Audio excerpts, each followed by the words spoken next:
اللہ ہر چیز پر قادر ہے، وہ جسے چاہے عذاب دے اور جس پر چاہے رحم کرے، اور اسی کی طرف تم لوٹائے جاؤ گے۔ اور تم اس کو نہ زمین میں عاجز کر سکتے ہو نہ آسمان میں، اور نہ اللہ کے سوا تمہارا کوئی دوست ہے اور نہ مددگار۔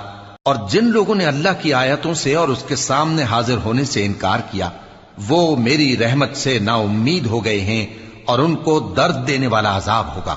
تو ان کی قوم کے لوگ جواب میں بولے تو یہ بولے کہ اسے مار ڈالو یا جلا دو، مگر اللہ نے ان کو آگ میں جلنے سے بچا لیا۔ جو لوگ ایمان رکھتے ہیں ان کے لیے اس میں نشانیاں ہیں۔